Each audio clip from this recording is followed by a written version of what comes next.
তরুণ তান বাজাতে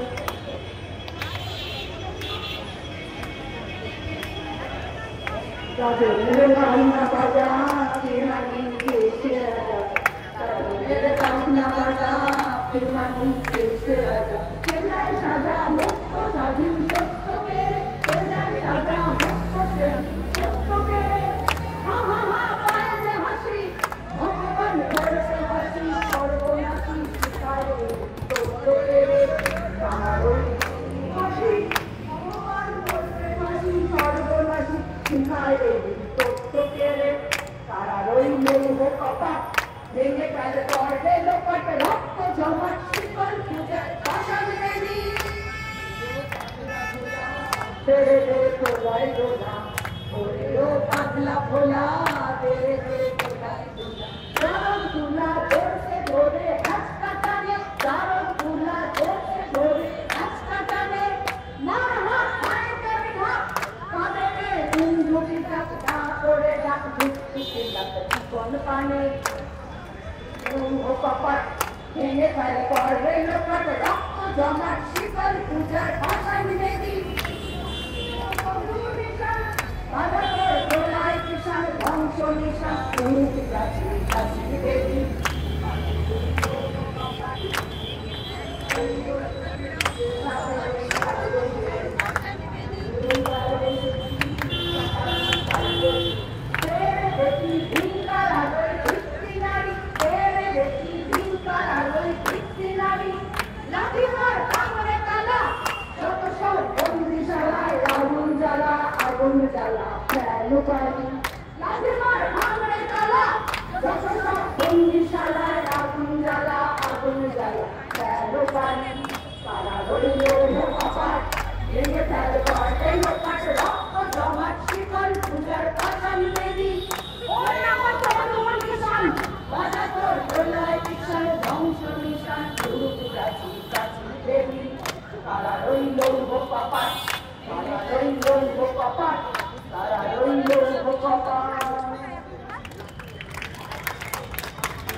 উপস্থিত সকলকে আমার শ্রদ্ধা প্রণাম জানাই। আসলে শারীরিক প্রতিবন্ধকতা অনেকটাই আছে, তবুও জানেন বাড়িতে থাকতে পারছি না। যখনই যে অঞ্চলেই অনুষ্ঠান এরকম আহ্বান হচ্ছে, না এসে থাকতে পারছি না, ঘরে থাকা যাচ্ছে না। আসলে শুনতে শুনতে অভ্যস্ত হয়ে গেছি, এরকম তো হচ্ছে, কত হবে, কি হবে, এরকম একটা ব্যাপার। কিন্তু আমরা চোখের সামনে যেটা দেখতে পারলাম আর্যিকরের ঘটনা, এবং তারপরে ৩-৪ দিন ধরে যেটা চললো, তথ্য প্রমাণগুলো যেভাবে লোপাট করার চেষ্টা হলো, আমার একটাই বক্তব্য আপনাদের সবার কাছে অনুরোধ, আমরা যদি ঠিক এভাবেই আমাদের লড়াইটাকে জারি রাখি, যারা তথ্য প্রমাণ লোপাট করেছে, খুন এবং ধর্ষণের ঘটনা ঘটেছে, এটা সত্যি। সুতরাং তথ্য প্রমাণ যাদের রাখার কথা, তাদেরকে কাস্টডিতে নিয়ে আমাদের শেষ পর্যন্ত তিলোত্তমার বিচার আদায় করতেই হবে। আমি একটি ছোট্ট কবিতা দেবেশ ঠাকুরের দামিনী বলে শেষ করব। দেবেশ ঠাকুরের দামিনী। মেয়েটির নাম কি ছিল? দামিনী, সাহসিনী। বাড়ি কোথায়? দিল্লি নাকি কলকাতাতে? তাঞ্জাভুরে, পার্কস্ট্রিটে না বারাসাতে? তার নাম কি শর্মিলা সেই মণিপুরে, নাকি তারই নাম ভারতবর্ষ? ভারতবর্ষ নাকি ভারতবর্ষণ? ইচ্ছে মতো যাকে ধর্ষণ করা যায়, সেই দামিনীর জন্য আমার কর্ত আঁকা, সেই দামিনীর জন্য সতেজ খুঁজতে লাগে। এক একখানি মোমবাতিটির দাবা নলে এক এক ফোঁটা রক্ত বুকে ছিটকে লাগে। সীতার মতো আর কতদিন পূর্বে নারী, সীতার মতো আর কতদিন পূর্বে নারী, ধরণী কি দ্বিধায় থেকে কাঁদবে ছয়ে, সতীর মতো দক্ষশালায় পূর্বে না আর, অসুর নাচন করবে কবে দুর্গা হয়ে। এই মেয়েটা রাজপথারে সন্ধ্যেবেলা কলেজ অফিস স্কুল থিয়েটার বর্ষবরণ, জানিস নাকি সব নগরী জনজঙ্গল, স্বাধীন ভারত লুটতে পারে লজ্জা হল। ছেলের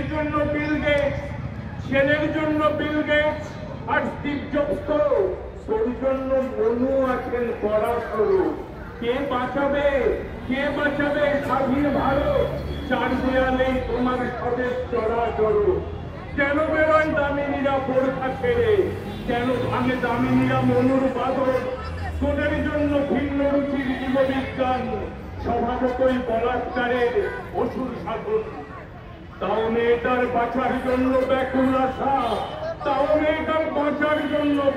আশা, হাজার কষ্টে বলল আমি বাঁচব না গো। লক্ষ প্রদীপ জ্বলল তবু নিকল প্রদীপ, ঘুমিও না আর দামিনী, জাগো ঘুমিও না আর দামিনী, জাগো ঘুমিও না আর দামিনী, জাগো। আমাদের মিছিল অলরেডি যখন ক্রস করে গেছে, আর একটুখানির মধ্যে আমাদের মধ্যে এসে জয়েন করছে। তো সবাইকে বলবো একটু সাথে থাকো। মঞ্চের পিছনে বাইকগুলো যাদের আছে তাদের একটু সরিয়ে যাও। মঞ্চের পেছনে যাদের বাইক আছে প্লিজ একটু সরিয়ে দাও। মঞ্চের পেছনে যদি কেউ বাইক রেখে থাকো প্লিজ সেটা সরিয়ে দাও, কারণ আমাদের দিদি গাড়িটা ওখানে পার্কিং হবে। উনি আমাকে ফোন করছেন, উনি এসে গেছেন, আর একটু দূরে রয়েছে। আর আমাদের মিছিলটা শপিং বাজার ক্রস করে গেছে। তো তাদের সাথে জয়েন করার আগে আমরা নিশ্চয়ই অপাধিক কথাটা শুনে তারপর আমরা এখান থেকে আমাদের মিছিলটা 14 নম্বরের দিকে এগিয়ে নিয়ে যাবো। তো সেই পর্যন্ত একটু ধৈর্য ধরুন। হ্যাঁ, 14 নম্বর থানা পর্যন্ত আমরা নিয়ে যাবো।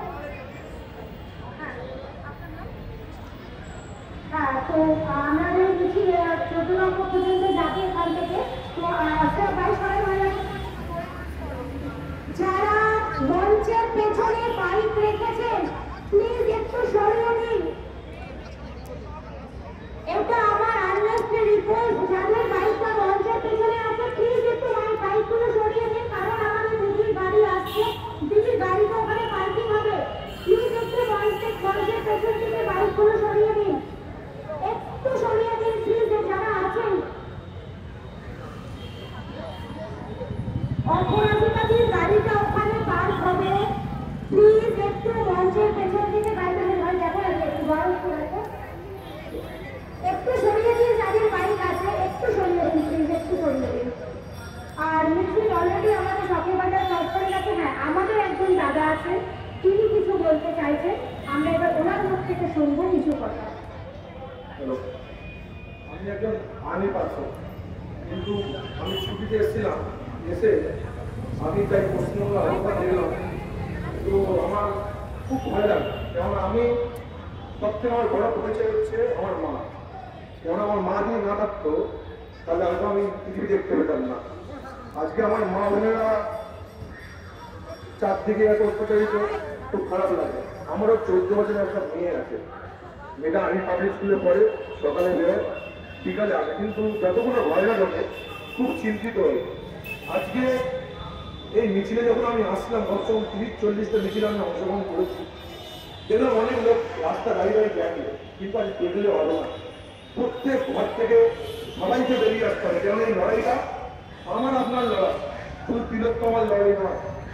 তিলোত্তমাকে যেটাতে গেলে, আমাদের পশ্চিমবঙ্গের মা বোনদেরকে যেটাতে গেলে আমাদের প্রত্যেক ঘর থেকে বেরিয়ে আসতে হবে। কেননা মেয়ে যদি সেফ না হয়, বাদ যদি সেফ না হয়, আমরা ছেলেরাও সেফ না। মা আছে বলে আমাদের জন্ম হয়েছে। কেউ বন্ধু পেয়েছে, কেউ বন্ধু পেয়েছে, কিন্তু মারাই হচ্ছে আসল। তো আমি এক আর্মি ভাই, আমি সবাইকে রিকোয়েস্ট করবো, যে যার বাড়ি থেকে তার প্রতিনিধি সবাইকে বোঝাবো, সবাই যেন এই লড়াইতে পায়ে পায়ে সামিল হয়। কেননা আমাদের সিস্টেম এত খারাপ, একজন অপরাধী তাকে সাসপেন্ড করলো, 2 ঘন্টার মধ্যে তাকে আবার অন্য ন্যাশনাল কলেজের অধ্যক্ষ বানিয়ে নেব। এই হচ্ছে সিস্টেম। আমরা সব বুঝি কে কি করছে না করছে, আমরা কেউ বোকা নয়, কিন্তু আমরা সাধারণ আমাদের গড়তে ওরা সব থেকে বড় কথা। আমাদেরকেও মারতেও আসবে না, কেউ কিছু করতেও পারবো না, কেননা আমরা ছাত্র যুব সমাজ সবাই যখন এক হবে আমাদের কেউ কিছু করতে পারবে না। কেননা আমাদেরকে কেউ পড়িয়েছে, শিক্ষক যারা ভালো মানের সমান, ডাক্তার তারা ভালো মানের সমান, আমাদের জীবন বাঁচে। সেই একটা দিদিকে, আমার বোনকে বিনা কারণ, কেন কি একটা র্যাকেটের মধ্যে তার সব কিছু জেনে গেছিল, তাকে মেরে ফেলছিল। কিন্তু আমরা আজ সবাই প্রতিবাদে নামে, কিন্তু সবাইকে গর্জে উঠতে হবে। আমরা একটাই চাই, কেননা সুপ্রিম কোর্ট পর্যন্ত থেকে শুরু করে, প্রশাসন থেকে শুরু করে সবার কানে যেন একটা যায়, যতদিন ভারতবর্ষে এর সঠিক বিচার না হবে আমরা কেউ ভেবে থাকবো না। দিনের পর দিন রাত দখল করবো, আমরা ভোট দখল করবো, দুপুর দখল করবো, আমরা খাই না খাই, আমাদের একটাই ইয়ে হবে যে তিলোত্তমার বিচার চাই। তাহলেই আমরা সব ফ্রন্ট আছে। এই বলে আমি আমার কথা শেষ করি।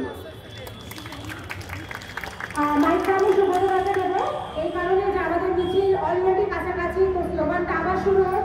অপাদি আমাকে ফোন করলে তখন আমি আমার মাইক নিয়ে আসি। শুরু করো সুব্রতদা। আজকের এই প্রতিবাদী সভায় আমরা সবসময় দেখেছেন সবচ্ছরে একটাই ধরে আমরা বিচার চাই। এই ধরিতে মুখরিত হচ্ছে সারা চৌরাস্তা থেকে শুরু করে সারা বাংলা, ভারত এবং পৃথিবী জুড়ে। তো আমরা এই শহরের সঙ্গে আমরা বলি শত ভুল বিকশিত হয় শুধু গণজাগরণ। হ্যাঁ, আমাদের গণজাগরণ হয়েছে, এমনি আত্মরক্ষী হয়েছে, যার ফলে বোধ হয় আমাদের শিক্ষাকে সোজা করতে তিলোত্তমা শিখিয়ে নিয়ে গেল। তাহলে তিলোত্তমা মৃত নয়, শহীদ আমাদের কাছে। তো আজকে তার উদ্দেশ্যে আজকে বিভিন্ন আমাদের মধ্যে কলাকুশলীরা আসবেন একটু পরে। আমরা আবার আমাদের বক্তব্যকে দীর্ঘ না করে প্রত্যেকেই আমরা গানের মাধ্যমে তখন রবীন্দ্রনাথ তখন রবীন্দ্র করি, বিভিন্ন লেখকদের গীতের মাধ্যমে প্রতিবাদ ধ্বনিত করেছি। আবার একটা প্রধান সহযোগী চলে আসবো। আবার বলবো আমরা বিচার চাই, আমরা ধর্ষকের বিচার চাই, আমরা বিচার চাই। তাই বলি এক সুর এক স্বর, এক সুর এক স্বর, এক সুর এক স্বর, বাংলা জুড়ে উঠবে ঝড়, তোমার আমার এক স্বর, চৌরাস্তায় উঠলো ঝড়, বেহালাতে উঠলো ঝড়, সারা বাংলায় উঠলো ঝড়।